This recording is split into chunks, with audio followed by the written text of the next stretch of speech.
नाहीतर काय शहाणपणा नाही शिकवायचा, आधीच सांगतोय। हे ना हे तू माझ्या गळ्यात नाही, मी तुझ्या गळ्यात घातलाय पट्टा म्हणून। मला काय, मी तुझा लक्षात ठेव।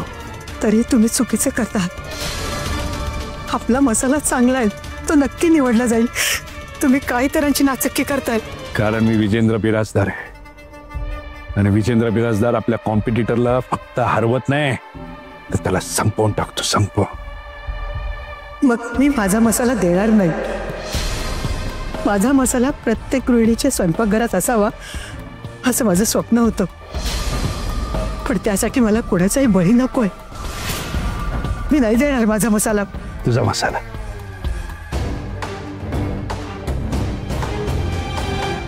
तुझा मसाला, या मसाल्याचा तुला खूप माज आहे।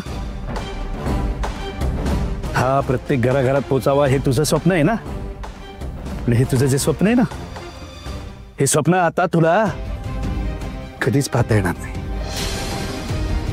तुला कधीच पाहता येणार नाही।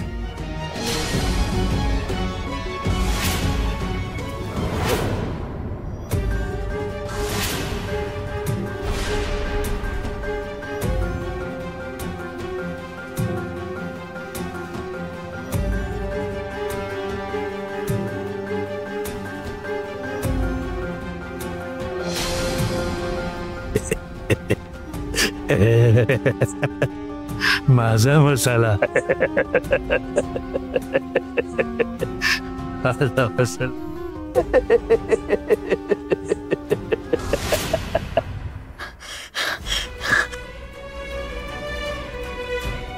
राधा,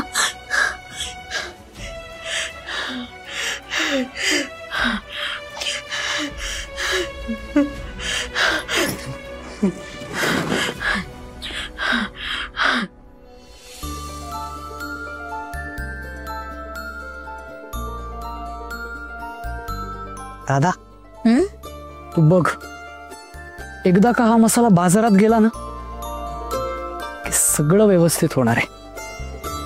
हो, पण त्यासाठी मसाला विकला गेला पाहिजे ना, तेव्हाच सगळं व्यवस्थित होईल। अरे विकला का नाही जाणार मसाला? 100% विकला जाईल। दादा, आता तुझ्या हातचा मसाला न घेणारा कोणीतरी मूर्खच असणार। हो का? अगं खरंच, हे बघ राधा, असा अस्सल आणि दर्जेदार मसाला ना हल्ली मार्केटमध्ये सहजासहजी मिळत नाही।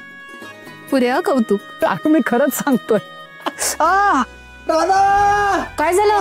राधा राधा मसाला गेला बहुतेक डोळ्यात। कसं काय? अगं मला काय माहिती।